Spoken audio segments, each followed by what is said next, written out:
Bago pa man umarangkada ang oral argument sa financial records ni Vice President Sara Duterte, uminit na agad ang talakayan sa Senado matapos palagan ng magkapatid na Alan at Pia Cayetano ang isang planong investigasyon ng National Bureau of Investigation.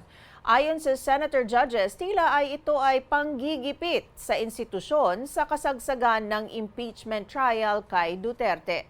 Live mula Senado, may report ang aming lead news correspondent na si Tristan Nodalo. Tristan, ano ba ang punot dulo ng panibagong girian sa pagitan ng magkapatid na Cayetano at ng NBI?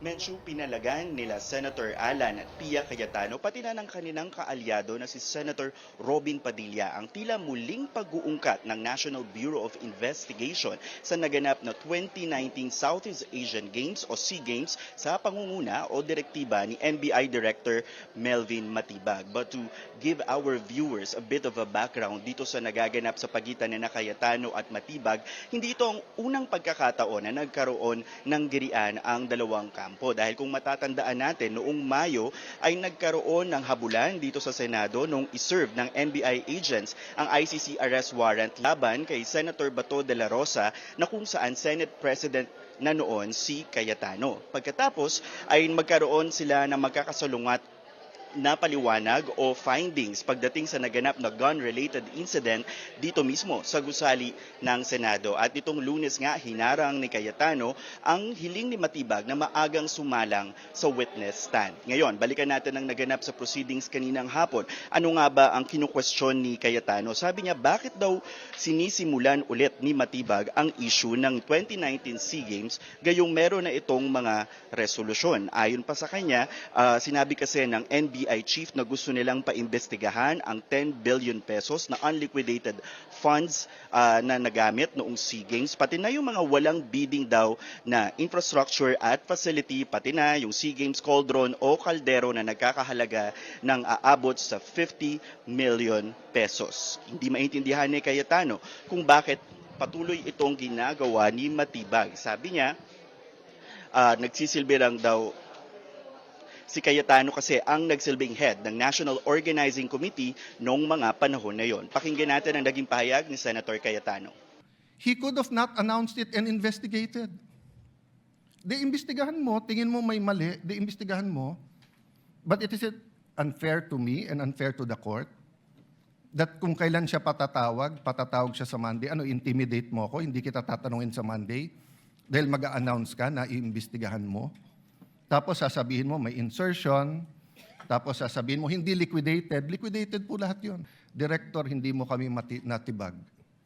So wag mo try itibagin tong representation na to o itong impeachment court because what you're doing is not helping. You investigate whatever you want to investigate. You want to investigate ba't ako nagpatubo ng balbas? Investigate mo, no problem with me. Pero wag mo nang i-announce.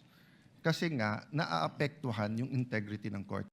Samantala, hindi naman maunawaan ni Senator Pia Cayetano kung bakit tila nagkakaroon ng panggigipit sa mga senator judge sa kasagsagan ng impeachment trial ni Vice President Sara Duterte. Ayon kay Senator Pia, isa itong uri ng intimidasyon at distraction sa ginagawang paglilitis. Siniling pa ni Senator Pia na ipakita ang video o ipalabas ang video kung saan binitawan ni Director Matibag ang kanyang planong investigasyon sa 2019 SEA Games. Pakinggan natin ang naging pahayag ni Senator Pia. But clearly, from the statements of Director Matibag, malaki daw kaso to. Naimbestigahan na niya? Alam niya ng malaking kaso? Paano niya nalaman? So sa akin lang, Mr. Presiding Officer, simple lang eh. What was the intention here? To distract the minority floor leader, who is one of only two lawyers right now, because our other lawyer was already carted off somewhere. So dalawa lang kami. So you want to distract him. So ako na lang ang tatayo dito.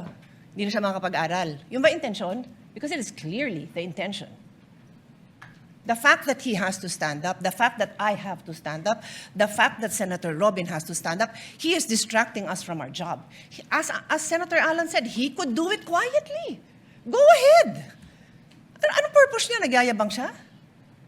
What's the purpose? Is he trying to intimidate us not to ask him tough questions when he is our resource person next week? I do not know.